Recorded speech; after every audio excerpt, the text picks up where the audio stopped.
मेरा नाम गुंदन धार्मिक और श्री राम कथा के अंतर्गत आज की कथा पिता के अंतिम दर्शन।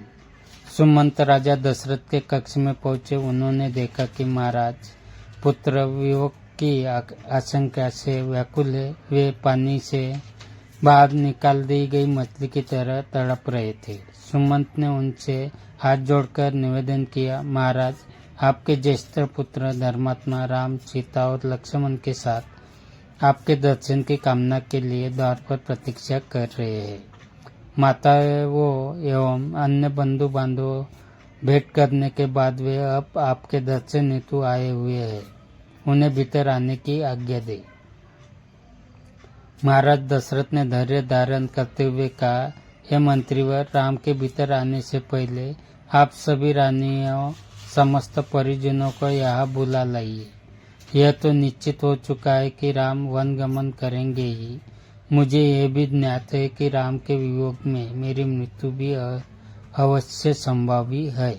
अतः मैं चाहता हूँ कि इन दोनों महान घटनाओं को देखने हेतु मेरा समस्त परिवार यहाँ उपस्थित रहे। सुमंत ने महाराज की आज्ञानुसार सभी रानियों तथा परिजनों को वहाँ बुलावा लिया। उसके पश्चात राम, सीता तथा लक्ष्मण को भी महाराज के पास ले आए। हाथ जोड़े हुए राम वहाँ पर उपस्थित अपने पिता और माताओं की ओर बढ़े।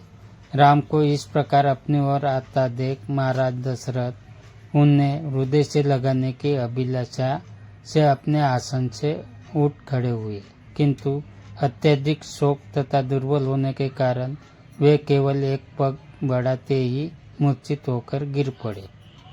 पिता की ऐसी दशा देखकर राम और लक्ष्मण ने तत्काल उन्हें सहारा देकर पलंग पर लिटा दिया।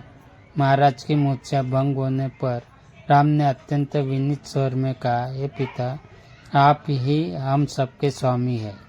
कृपा करके आप धैर्य धारण करें और हम तीनों को आशीर्वाद दे कि हम वन में 14 वर्ष की अवधि व्यतीत करने के पश्चात पुनः आपके दर्शन करें। महाराज दशरथ ने आदर स्वर में कहा, पुत्र, तुम्हें वनों में भटकने के लिए भेजने की मेरी कदापि इच्छा नहीं है, किंतु मैं विवश हूँ। अब मैं इससे अधिक क्या कह सकता हूँ कि जाओ, तुम्हारे वनवास का काल कल्याणकारी हो, ईश्वर सदैव तुम्हारी रक्षा करे। मुझे इस बात की भी आशा नहीं है कि तुम्हारे वापस आने तक मैं जीवित रह पाऊंगा। फिर भी मैं परमात्मा से प्रार्थना करता हूँ कि तुम्हारे लौटने पर मैं तुम्हें पुनः देख पाऊँ। वहाँ पर उपस्थित गुरु वशिष्ठ, महामंत्री सुमंत आदि वशिष्ठ जनों ने एक बार फिर से कैकेयी को समझाने का प्रयास किया कि वह अपना वर वापस ले ले, किंतु कैकेयी अपने इरादे पर अडिग रही।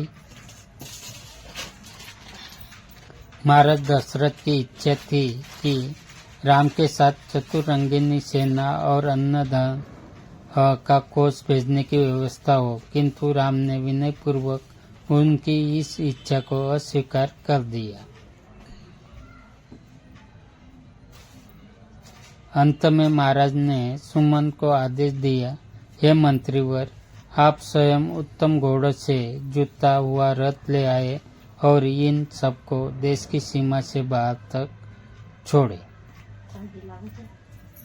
इतना कहते ही राजा विहुल होकर रोने लगे। सुमंत तत्काल ही महाराज की आज्ञा का पालन करने के लिए निकल पड़े। इसके आगे की कहानी अगले भाग।